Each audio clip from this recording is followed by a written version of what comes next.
Welcome to the Church Leaders Podcast, conversations with today's top ministry leaders to help you lead better every day. And now podcasting from scenic Colorado Springs, Colorado, here's your host, Jason Day. Hello, friends, and welcome to the Church Leaders Podcast. I'm your host, Jason Day, and I have to tell you, this episode, absolutely fantastic, really resonated with me personally because we are talking about teenagers and young adults with Kara Powell. Kara is the Executive Director of Fuller Youth Institute and serves as a faculty member at Fuller Theological Seminary.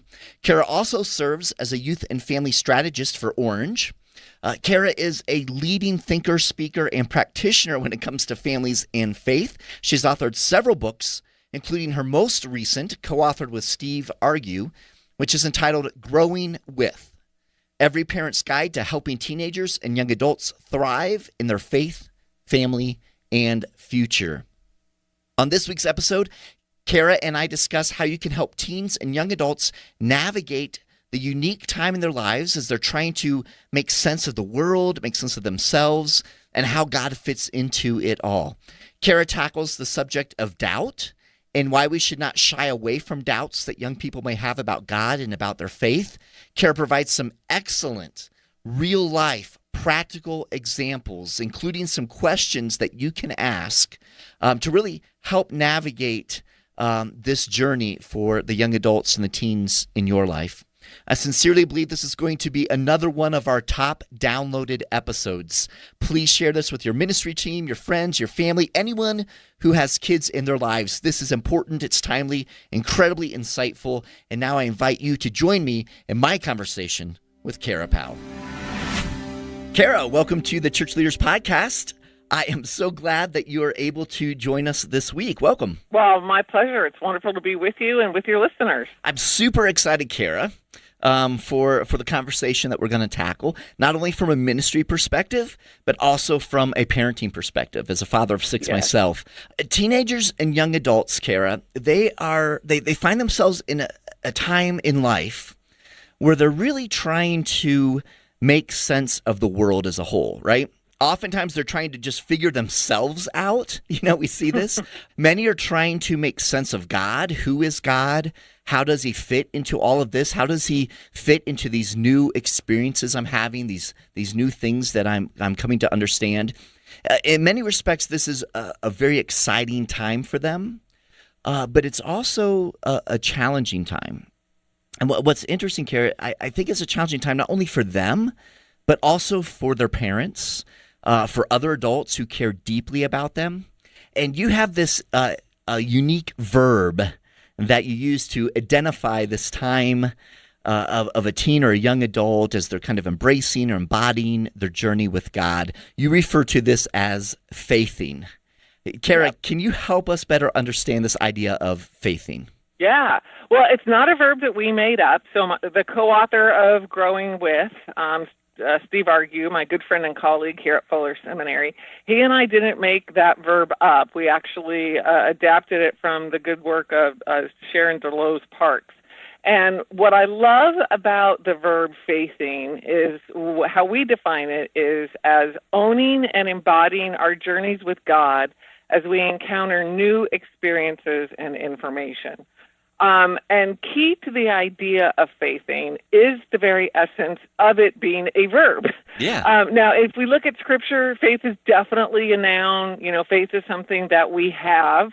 But sometimes if we only think of faith as a noun, we tend to think of it as something that's static, as something that doesn't change, as something that doesn't grow and evolve. And, I'm a parent of teenagers and young adults myself, and what I want to be able to do, both as a parent and a church leader, is be able to journey alongside them in the midst of their faithing and in the midst of my own faithing. Key to our understanding of growing with is that everybody is continuing to evolve in their faith. And so, this isn't just our 18-year-olds and our 28-year-olds who are faithing. I'm a little bit older than 28, and I'm also faithing too. And so, just the whole concept of faithing gives us a great conversation starting point, whether we're a leader, a parent, a mentor, a pastor, to be able to talk to a young person about how their faith is changing, how our faith is changing, and what we can learn from each other. Yeah, I love that, Carrie. I love the distinction you make in regard to it being a verb. I love the idea that, this is activity, this is action, this is this ongoing journey, and what it kind of helps us think through. Because so often, I can attest to this myself. I can raise my hand and say I've been guilty of this as a parent. Sometimes we get into this idea of, it's like a top-down thing. Like, okay, we've lived some life, we've experienced some things, and that's all true. And so now we've got to kind of impart this wisdom to our children, and it's something that we look at them, and even in church context, same thing. We have youth ministry, we have young adult ministries, college age ministries, whatever that might be, and we're looking at how are we kind of dumping this content, this info, all of this into their lives. But the reality is, as you said, we're all on a journey. We all have a next step. It's an ongoing journey. And so this is I love the title of your new book, Growing With, because it is that idea that it isn't just kind of this top-down approach to, hey, let me help you. But in reality, and again, this is true in my life with my children, being a parent and helping them navigate some of their questions, some of their doubts, some things they're wrestling with has strengthened my faith. It's made me. Yeah. So I just love that idea. And I think that's a perspective that we need to embrace, right? Yeah, absolutely. And, I used an interesting phrase when you said kind of faith is something we need to dump into young people.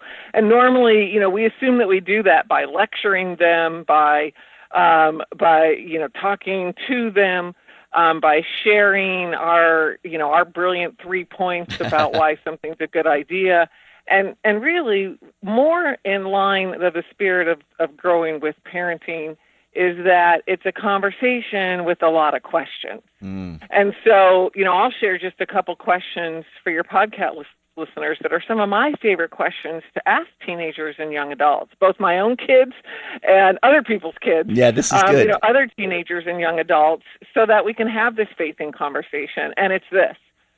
What do you no longer believe about faith and life that you think I still believe? And what do you now believe about faith and life that you think I don't believe? And so, that's saying right out from the get-go, right from the starting block, that, hey, young person, our faith is going to change, and you and I, we're going to have differences in what we believe, and that's okay. We can talk about those differences. We can have civil, honest, generative conversations about ways that we're different. And I'll tell you, with both my 18 and 16-year-olds, they are a little bit more progressive on particular social and cultural issues than I am. Right. And I don't think I'm the only parent where that's true in our families. And I love talking about those issues with them. And in fact, just a couple of weeks ago, I said to my 18-year-old, I said, you know what, I'm starting to rethink one of those issues a little bit because of something I had read.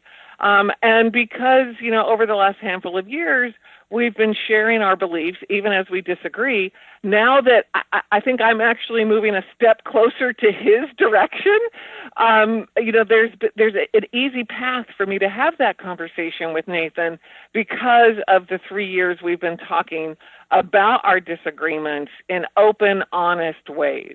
So I'm those questions, which I actually got from my co-author, Steve Argue. His kids are about 5-7 years ahead of my kids, so I just take notes from how he and his wife Jen parent.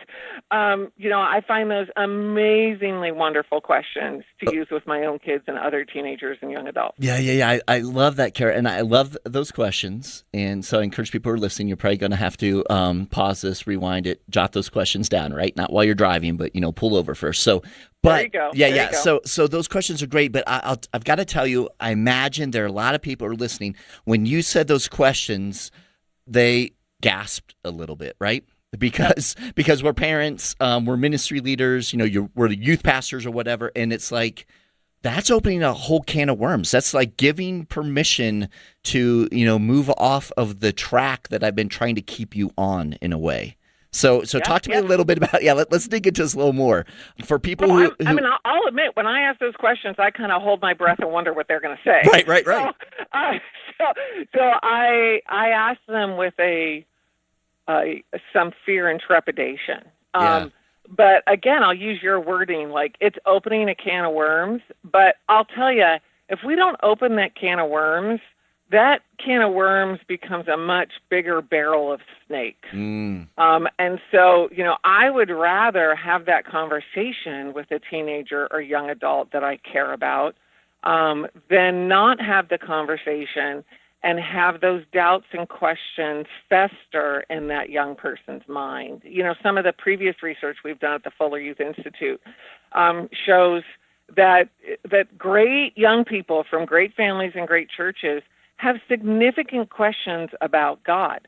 And that might cause us to freak out, but here's the really encouraging news, is that when young people have the opportunity to express and explore those tough questions about God, that's actually correlated with greater faith maturity.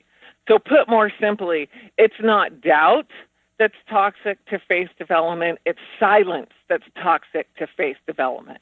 And so, I would rather air out that can of worms than let them fester and grow and become even more toxic. So hopefully that bit of research is motivating to parents and leaders to get out that can opener and open that can of worms. Yeah, that's so good. That's huge. And I think that's something that we really need to listen to, simply because I feel as if to a great degree there is a fear, probably more from parents, and I might just be a little self-reflective in this statement, so who knows. But I think maybe more of fear for maybe parents when it comes to their kids doubting faith.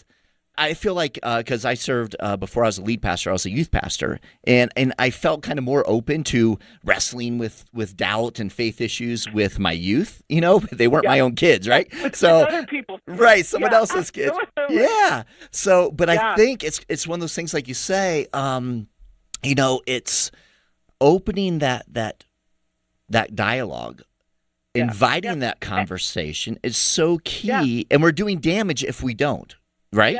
Yeah, absolutely. And one thing that certainly has helped me both as a parent and a leader, and I'll offer this in our conversation here, is to have a go-to phrase to help me, not if, but when a young person asks me a tough question about God that I can't answer. And, I have an MDiv, I have a PhD in practical theology, I've gone to 26 grades of school, and no lie, my 12-year-old can stump me with her questions about God. Yeah. And has stumped me with her questions about God. And so, and part of me takes comfort in that, because if I could understand and explain everything about God, then God wouldn't be God. God would be just kind of a cool guy. So there has to be some element about God that's inexplicable. But as a parent or a leader and a mentor pastor, when that young person, or really person of any generation, asks you a tough question about God, it's easy to get panicked and feel like, oh my goodness, if I can't answer this question right now, then this person's going to abandon the faith. And so, we need kind of a go-to phrase. And my favorite go-to phrase that buys me time and keeps the relationship going is 4 words, I don't know, but.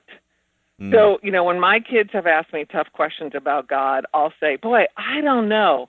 But how about if you and I loop back and let's have a conversation about that over coffee in a few days? Because I want to study about that and get back to you with some answers. Or, I don't know, but I'll tell you, I know a woman at our church who loves thinking about the relationship between science and faith, which quite honestly is an area I don't know much about.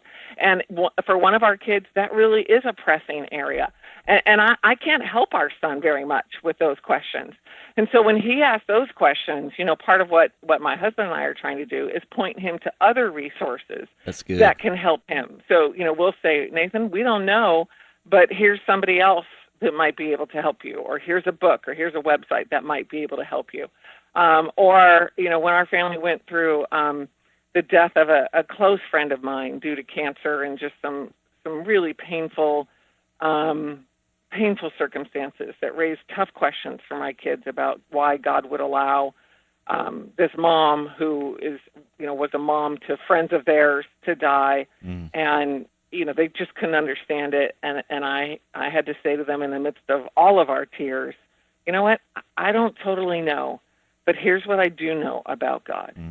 And here's what I do know from Romans 5, that suffering leads to perseverance, perseverance, character, and character, hope. And so, whether our kid has a somewhat abstract question about science and faith and evolution, or whether our kid has a very personal question about suffering that they've experienced or somebody close to them has experienced, that forward phrase, I don't know, but, I've used it more times than I can count. And it's really helped me continue relationship and continue the conversation. That's good. That's golden right there. Love that. And what I love about that is a couple things. One, like you said, it allows to continue a conversation. You know what I mean? It allows to continue to dig and to journey kind of together. And it helps, I think, our kids, whether they're our own children or kids that we are in ministry with at church, whatever that might be, it allows them to see that this is an ongoing journey. It's not like something that we have all the instant answers for, and that is okay, and that's healthy. That's part of what it means to be, walking with Jesus, is that you are experiencing new things, you're growing, you're continuously stretching, you have not yet arrived, which I think is a huge, a very, very important element of what our faith is all about, that we need to embrace and allow our young people to embrace as well. Yeah, absolutely. And, it's really a part of the heart behind even the title and the whole parenting philosophy in our new book, Growing With, is, as a mom of teenagers and young adults, one of my fears, and I came to realize I wasn't the only one with this fear, is that as my kids grow up, our family's going to grow apart. As my kids grow up, that somehow they're going to grow away from me. And so that's where Steve Argue and I looked at the research, studied actual families, and realized, we need a new parenting posture that helps us grow together. And so the definition of growing with is a mutual journey of intentional growth for ourselves and our kids that trust God to transform all of us. So it's inviting families to continue to talk about their growth. And then I know there's countless number of church leaders who are listening to this podcast. There's a double meaning, and I'm a church leader myself, there's a double meaning of growing with, because how do we as churches continue to grow with families in the midst of, the evolving challenges and opportunities that today's families are facing? Because a lot of churches say they want to support families, but don't really know how to do it. And so part of what we instilled in this Growing With book is all sorts of ideas for churches and how they could come alongside and also journey with parents. I love that. And I love seeing those examples in the book. Can you share with us, from a church perspective, what are some practical ways that the church can come alongside and encourage and help parents and families kind of navigate this? Yeah. The first one, I'll start by thinking about children's and youth and young adult ministry. Much of the leadership of children's and youth and young adult ministry is led by people who have never parented the age group that they're overseeing. Yeah. And I did this myself. Me I too. was a youth pastor. You did it too. Right. I was a youth pastor for a number of years as a single person, then married with babies. But, I hadn't actually parented teenagers. Yep. And I had no idea all I didn't know. Yes. And I had no idea. And, you're laughing because this is my story. Right. I thought my kids were going to be a breeze, right? Because, hey, I've been a youth pastor. I've raised 60 teens, you know what I mean? Like at once, bouncing off the walls. Right. And then your own kids come along. Absolutely. What I've come to realize is, what I saw in youth ministry was just a slice of a kid's life. Right. And parents see the whole pizza. And so, I think I love, let's just start by thinking about youth ministry. I love our church's, middle school and high school pastors, who are parents, but, don't have, their oldest is like 4. Mm-hmm. And so one of the smart things that our church does is they really try to empathize with parents. And, I love what our high school pastor does. He reaches out to me and other parents all the time with just questions. Everything from, can I show this video clip? How will parents feel about this video clip? To, hey, we're thinking about extending the houseboat trip this summer by 2 days. How will that affect family calendars? To, what are you seeing happening with mental health in your kids these days, and how does that, affect what we do in our ministry? So, I will say for those of you who are supervising age group ministries where you have not parented that age group, which I think is the majority of children's and youth and young adult leaders, then make sure that you develop a very close team of 2 to 5 parents of that age group that you can text, that you can email, that you can meet with quarterly just to get their input, because you don't know all you don't know. That's good. And, I would never do right now as a youth pastor now, I would not do a weekend retreat or say a short-term mission trip without having a parent of teenagers along with me. I did lots of those without a parent along with me, but there's just things that a parent thinks about that I was not thinking about when I was 25, and that most 25-year-olds aren't thinking about also. Right. That's great, very practical. What else? What are some other things that as ministry leaders in churches that we can do to kind of come alongside? Yeah, absolutely. Well, parents are hungry for training, absolutely. But I think a lot of church leaders end up disappointed that they offer training for parents and only about 20% of parents show up. And those parents are usually the parents who need the training the least. Those are kind of the parents who could probably be giving the training, right? Because they're pretty dialed into their kids. They're pretty dialed into your youth ministry. They're kind of, some of the most core families. And so that's pretty demoralizing. So, what that tells me is while parents want training, we're not offering training that really meets their most pressing felt needs. And what we're seeing creative, innovative churches do is take advantage of when families are transitioning as a time when families are particularly interested in training. So, when that family has a kid transitioning to kindergarten, when that family has a kid transitioning to middle school, to high school, to college, to life after college, that's when parents are flush with new questions about, what's ahead for my young person, what's ahead for my family. I need mentoring. I want to journey with other parents who are going through this now, and those are liminal, amazing opportunities for parents to step in. And in fact, in Growing With, Steve Argue and I, we think that the ways that even churches think about teenagers and young adults need to be reconsidered, because, we tend to think of teenagers as 13 to 18 and then young adults as 18 to 29.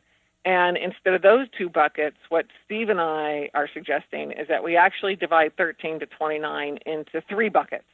So 13 to 18 is a learner.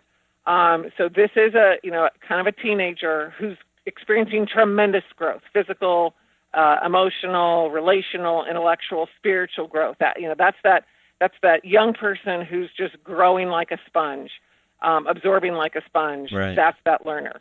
At age 18, approximately, is when that learner transitions into being an explorer. And that lasts until about age 23.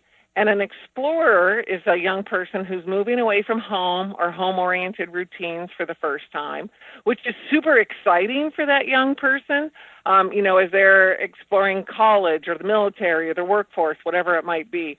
But they have so many opportunities awaiting them that it's also a little bit overwhelming for them, and so they feel a little bit intimidated by all the opportunities ahead of them. But generally by about age 23, that explorer transitions into what we call a focuser, and that lasts from about age 23 to 29. And the focuser has made significant choices about worldview, faith, relationship, vocation, has eliminated some options, opened up some other options. Many focusers feel ahead. Probably the majority of focusers actually feel behind. And so, for the learner, explorer, focuser, parents need to have a different posture, a different response, whether your kid is a learner, whether your kid is an explorer, whether your kid is a focuser. And so for a church, that gives an amazing opportunity to say to parents, okay, when your kid's a learner, here's how you are a teacher. This is what we say in our Growing With book. Right. When your kid's an explorer, here's what it means to parent as a guide. Yeah. When your kid is transitioning to be a focuser, here's how you become a resourcer for your 20-something young person. And so, again, what I would say for churches who are wondering how to better train families is really take advantage of parents' questions and new needs when their young person is transitioning in school or transitioning in one of those major life stages. Yeah, I love that, Kara. I love how you break that down in the book and kind of explain not only what your child's going through, what the teen or young adult's going through, but then what is the parenting role within that, right? Because it changes, it shifts, which is super cool. Yeah. And I mean, you've probably seen this because, your kids are my age and a little bit older, but, our oldest Nathan at age 18, he's really transitioning from being a learner to being an explorer. And so Dave's and my parenting needs to transition from being a teacher to being more of a guide. So let me give you an example. A few months ago, in the midst of the college application season, Nathan got an email from one of his top choice colleges that there was a hiccup with one of his letters of reference. And so, Nathan, I was proud of him. He came up with a plan. He was going to go by Mr. Shelton's classroom the next morning before school, and then he was going to stop by his college counselor's office, at the morning break. And I thought, okay, great. My 18-year-old, he's come up with a plan. He's on top of this. So went to bed that night thinking, great, Nathan's got a plan. Well, the next morning, I as the mom, I just couldn't resist the temptation of making sure Nathan was on top of the plan. And so I went by his room on my way out the door and I said, okay, bud, just one last time. What's the plan today? And, I wanted him to recount for me, he's going to go by Mr. Shelton's room and then go by the college counselor. And instead, he just looked up from his folder and he said, Mom, I got it covered. And, that was his way of saying, Mom, back off. and to be honest, before our research, I would have handled it really differently. I would have said, now, come on, bud, this is really important. This is one of your top choice schools. Right. Can you just tell me one more time, what's the plan? When are you going to do it? Blah, blah. But because of our research, I looked at him and I said, you're right, you do. And I just, shut the door and walked out. And I thought, yes, my son is transitioning from a learner to explorer, and I have to parent him differently because of that. That's good. I love that. It's a great example. And let's dig in a little more because I think this is kind of key, this transition from learner to explorer. And it's one that we see this. This is a transition not only in church context, ministry context that we see and have over the last decade, even longer, lots of different voices, opinions, thoughts on how we as a church are either missing the boat on this, failing at this, with this transition. So there's all that. But then also as parents, I mean, this is, like you said, this is kind of a key thing. As they move into this explorer phase, how do we best approach whenever, because I'm sure that there are parents listening, ministry leaders listening who have kids who there's some who are exploring, and they're exploring much more out of the bounds that they would prefer them to explore. So it's this idea of like, yeah, I understand they're exploring, but they've been raised in the home. Many people listening raised in the home of a pastor, a ministry leader. Like faith is an integral part of who we are as a family. And now I have one of my children who's exploring kind of outside those bounds. How do we best kind of navigate that in a healthy way? Because I've seen it, I've witnessed it probably in an unhealthy way, which just seems to drive them further out of bounds. So talk to us a little bit about that. That's a very common and a complex question. So, by far my first choice is to sit with a parent and talk to them for half an hour and really understand the family dynamics. So with that caveat, right? Let me say some of the ways.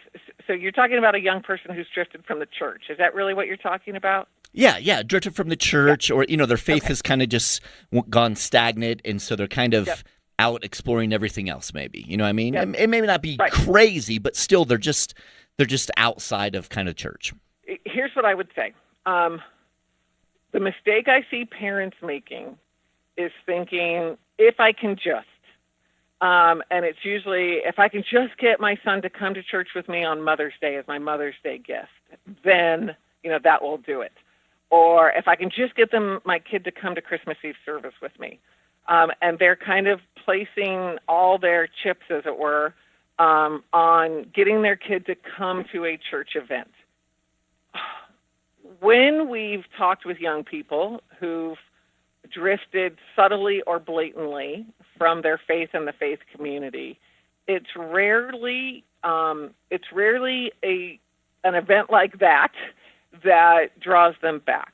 The two things that tend to draw, now I'm going to speak kind of, as a researcher, I try to make clear when I have solid data and when I have more an impression, right. And this falls into the latter category. So I do not have solid data for this, but my impression is that as we've talked with young people and parents, the two things that often draw young people back, relationship and suffering.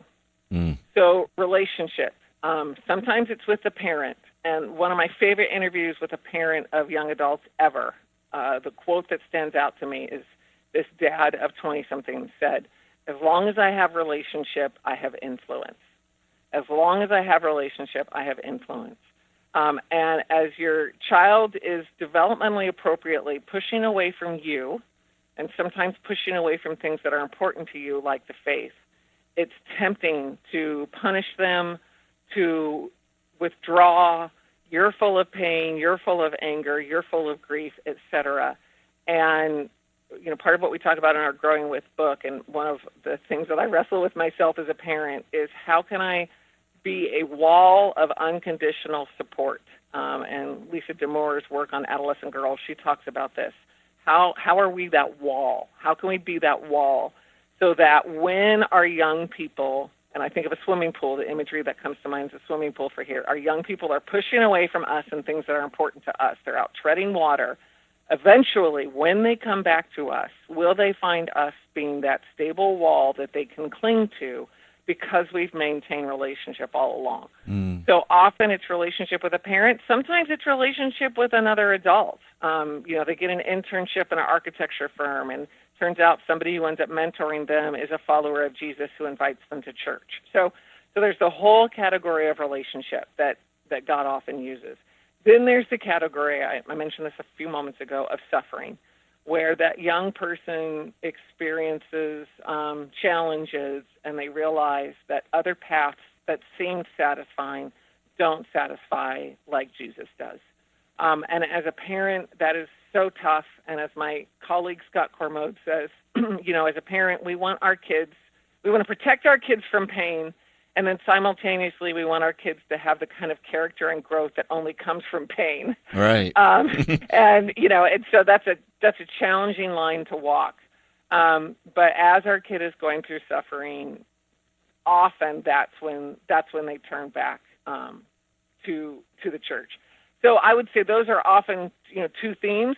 And I will say this too, a lot of what parents think is a young person turning from faith is actually a young person turning from forms of church that make sense to the parent, and the young person figuring out a version of following Jesus that makes sense to them.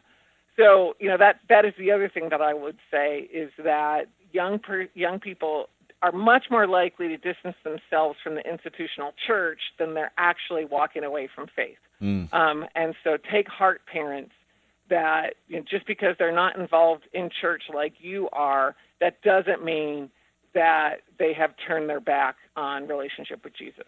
That's good. That's encouraging. And I'm sure there are people that definitely need to hear that word. Thank you, Carol. Man, Carol, honestly, I've loved this conversation as a parent of 6 and as a ministry leader myself. And I know those who are listening in, I'm sure we could sit and talk for hours and hours on this.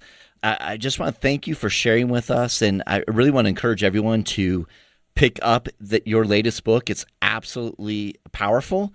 Growing With, Every Parent's Guide to Helping Teenagers and Young Adults Thrive in Their Faith, family, and future. Such great research and just practical real-world ideas. I love how you and Stephen kind of put those in there, Kara. And we'll have links in the show notes to that book. But Kara, please. If I can just add one more thing, is that on our website, growingwithbook.com, we've created a free 10-question, 5-minute quiz that any parent, grandparent, mentor can take to figure out, is the young person you care about a learner, explorer, or focuser? And then what does that mean for how you best love and support them? So I've taken it multiple times for my own kids. It takes 5 minutes, it's free, and you'll get immediate help to move forward on your Growing With journey. And again, that's at growingwithbook.com. Awesome. I love that. Thank you, Kara. And we'll have that in the show notes as well, a link there. If someone wants to connect, they're listening today, they want to connect with you and what you're doing at Fuller Youth Institute, or any more resources in addition to the book, Growing With, and that website, how can they connect with you, or where would you direct them? Yeah, another great website for resources beyond our recent Growing With book is fulleryouthinstitute.org. That's fulleryouthinstitute.org. And then I'm on Twitter and Instagram at kpowell, FYI, my first initial K, Powell, FYI, as in the Fuller Youth Institute that I direct. And I'm also on Facebook. So those are all great opportunities. Awesome. Thank you so much, sister. I so enjoyed this conversation and look forward to connecting again. God bless you. Blessings on you and your listeners also. I appreciate you taking the time to be with us on this week's episode. Every week, as we are putting the episodes together, we're thinking of you, our pastors and ministry leaders, and striving to provide insightful and inspiring interviews as you seek to grow as a kingdom leader. So we hope you're finding value from the Church Leaders podcast. And if so, we'd certainly appreciate you taking a few moments to head over to iTunes and leave us a review. Your positive reviews and ratings help other church leaders more easily find our podcasts so they too can benefit from these interviews. Again, we thank you in advance. And if you have any comments, any questions, suggestions, or ideas for guests, I would love to hear from you. You can send me an email to podcast@ChurchLeaders.com, or you can connect with me on Twitter. Finally, you can find this podcast as well as other great faith-based podcasts on the FaithPlay app. It's available for both Apple and Android, and so we encourage you to check that out as well. So until next time, this is Jason Day, encouraging you to love well and lead well. You've been listening to the Church Leaders Podcast. For articles, videos, and free resources that will help you lead better every day, visit our website at ChurchLeaders.com. Thanks for listening.